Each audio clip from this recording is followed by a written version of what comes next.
Welcome back, everybody, to another episode of Big Red on the Road. Today we'll be going over a few things that I'll be bringing with me for the first portion of the trail, the more winter gear that I have. I am leaving early. February 20th is my first date, and with that I will need to bring a few more heavy items to make sure I can safely hike the trail, but I will be shipping those out as soon as I don't need them. First off are crampons. I will be having a set of Catool micro spikes with me. I don't actually have them here in person, but I'll throw up a picture.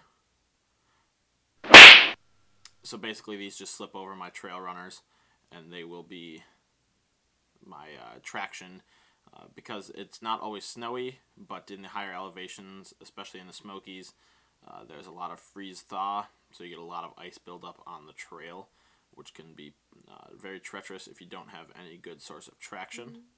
I'll also be bringing a set of shoe liners that I know people, or shoe covers.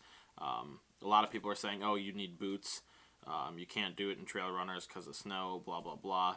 Well, I do have a very good pair of shoe covers that will cover, they go around the toe, and they go up my ankle. That will prevent snow from getting in there, and it will help keep them dry. And it actually also adds quite a bit of warmth to them. Next are gloves. These are REI soft shell gloves. They have a little bit of insulation in them, but they're mostly just fleece lined, and they are wind resistant and add a little bit of extra warmth. I will then be switching these out for a lighter pair once I get out of the colder temperatures. Just important to keep your fingers. It's like wearing heavy-duty socks. Got to keep your extremities warm. Another one is going to be lighters. I'm going to be bringing a few spare lighters. If any of you ever tried to use a lighter when it is very cold out, they tend to burn through fuel rather quickly. So instead of having one, maybe two lighters with me, I'll be having probably at least minimum 3. So I have this nice big fat rack of lighters that you can actually get really cheap. This was like $12 off of eBay, and it's 50 lighters. Much cheaper than buying a bunch of Bics at a gas station. Let's see, what else? Oh, water bottle. I will be bringing 2 Nalgene's with me that I will have during the start of the trail, and then I will switch out for Smart Water bottles, or Smart Water water bottles later. The biggest reason is because you need to, well, you don't need to, but during cold nights you should boil your water and then store it boiling so it doesn't freeze solid overnight, and it also works as a hot water bottle in your sleeping bags. And if any of you have ever tried to add boiling water to a Smart Water bottle, it doesn't go very well. The bottles shrink up and they crack. So I need to bring these guys because they're durable. They are substantially heavier, but again, I'll only need them for the first week and a half until it starts getting warmer and I don't have to worry about my water freezing overnight.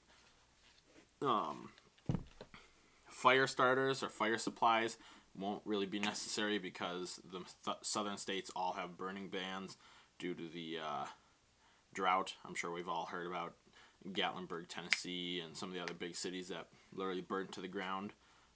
Sad, but I won't be able to have a fire for a while.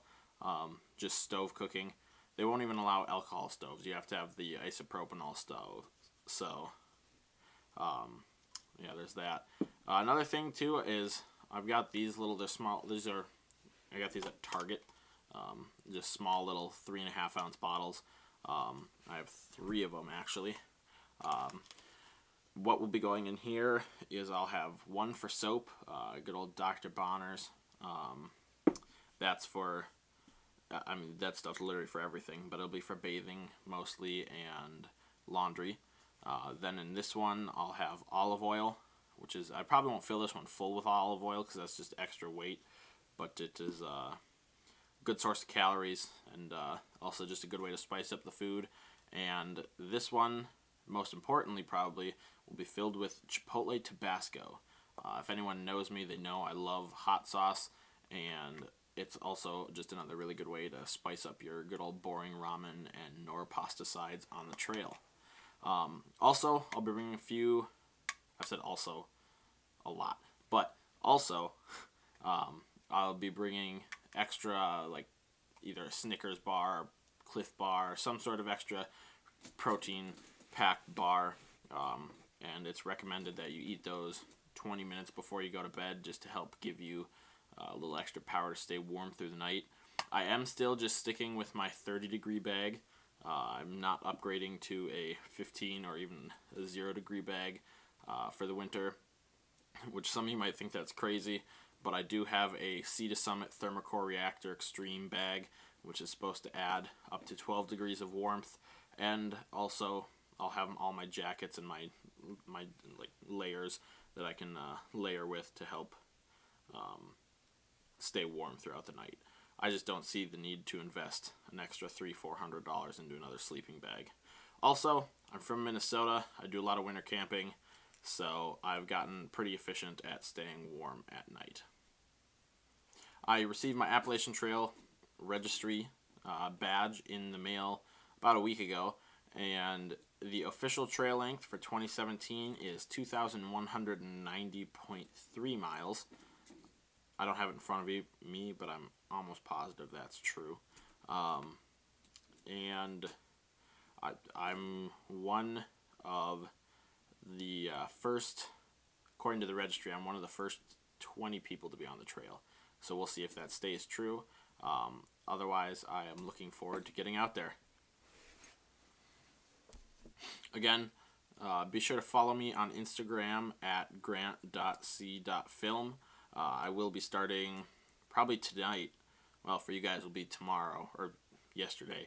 But I will be posting regularly of trail updates and gear updates for my upcoming Appalachian Trail hike.